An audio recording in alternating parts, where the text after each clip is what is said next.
जीवन हमें एक मौका देता है, इसलिए जब भी सही कॉलेज चुनने का समय आए तो सिर्फ मंगलायतन यूनिवर्सिटी आपके बेहतरीन भविष्य और सर्वांगीण विकास के लिए। बुलेट ट्रेन तो छोड़िए, जानवरों की तरह इंसान को रेलवे के अंदर ले जाया जा रहा है, एक जगह से दूसरी जगह तक। आम इंसान की जिंदगी में सिर्फ मरना लिखा हुआ है। रेलवे के ट्रैक पे मरना है, कभी एक ट्रैक पे दो ट्रेनें चल रही हैं, टकराना है, एक्सीडेंट में मरना है, तो कभी दिल्ली के अंदर भगदड़ में लोगों की जान चली जाती है। पूरे देश को इंतजार है इस बात का कि कब ये दुर्घटनाएं रुकेंगी। पूरे देश को इंतजार है इस बात का कि 3 लाख भर्तियां जो आपने रोक रखी हैं, जिसके कारण आज संवेदनशील जगहों पे एम्प्लॉय नहीं है, कर्मचारी नहीं है, दुर्घटनाएं हो रही हैं, वो कब रुकेंगी। इस महत्वपूर्ण विभाग की, रेलवे विभाग की चर्चा पे मुझे बोलने का अवसर दिया। मान्यवर, भारतीय रेलवे के बारे में ये कहा जाता है कि जितनी ऑस्ट्रेलिया देश की आबादी है, उतने लोगों को भारत की रेल प्रतिदिन एक स्थान से दूसरे स्थान पे पहुंचाने का काम करती है। इतना बड़ा क्षेत्र है मान्यवर, रेलवे का क्षेत्र। हमारे साथियों ने भी कहा कि इसके लिए पहले अलग से बजट आता था, सबको इंतजार होता था, नई ट्रेनों की घोषणाएं होती थी, क्या क्या रेल के अंदर बदलाव किया जाता था, मंत्री जी बताते थे कितने कर्मचारी रखे जाएंगे, इसकी घोषणाएं होती थी, पूरे देश को इस बात का इंतजार होता था।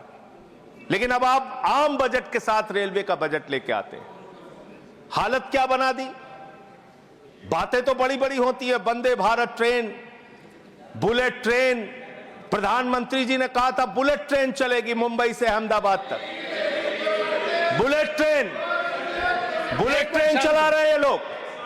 बुलेट ट्रेन तो छोड़िए, जानवरों की तरह इंसान को रेलवे के अंदर ले जाया जा रहा है, एक जगह से दूसरी जगह तक। शर्म आती है, वो दृश्य देख के शर्म आता है मान्यवर। जब हमने देखा कुंभ के मेले के अंदर ट्रेन के डिब्बों को तोड़ने का दृश्य देखा, एसी डिब्बों को तोड़ तोड़ के लोग अंदर घुस रहे थे, जानवरों की तरह लोग एक जगह से दूसरी जगह तक जा रहे थे। आम इंसान की जिंदगी में सिर्फ मरना लिखा हुआ है।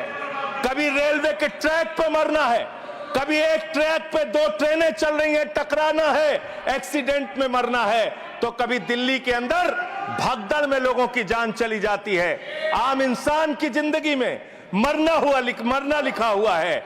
और रेलवे के कर्मचारी, गैंग्समैन मेरे पास आए थे मिलने के लिए। सर, उन लोगों का यह कहना था रेलवे ट्रैक पे काम करते हुए एक्सीडेंट हो जाता है, उसमें भी उनकी जान जाती है। यह हालत हो गई है रेलवे की आज। और रेलवे के बारे में सीएजी की एक बहुत गंभीर रिपोर्ट है। माननीय मंत्री जी यहां पे बैठे, और मैं दिल से कहना चाहता हूं, कोई यहां पे बैठे इसलिए नहीं कह रहा हूं, जब ये मंत्री बने पूरे देश को उम्मीद थी कि रेलवे के अंदर क्रांतिकारी बदलाव आएगा।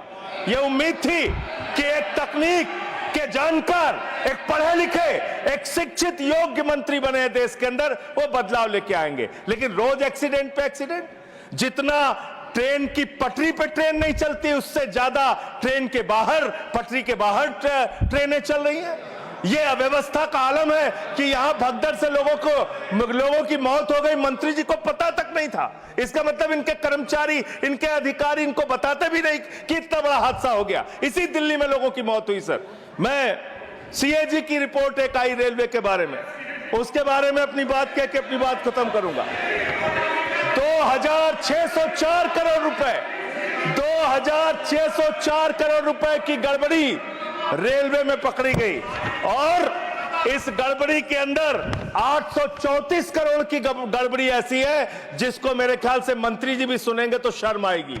मुंबई से बांद्रा तक एक रेलवे के डेवलपमेंट का प्रोजेक्ट रखा जाता है, उसके लिए लोन लिया जाता है, उस लोन के ऊपर जो कर्ज का ब्याज दिया जाता है वो 834 करोड़ रुपए दिया जाता है, लेकिन वो परियोजना शुरू तक नहीं होती। मान्यवर, यह है अनियमितता का मामला आपके यहां। इसका स्पष्टीकरण दीजिएगा अगर आपको मौका मिले। और अंत में एक बात कह के खत्म करूंगा अपनी बात, क्योंकि समय कम है।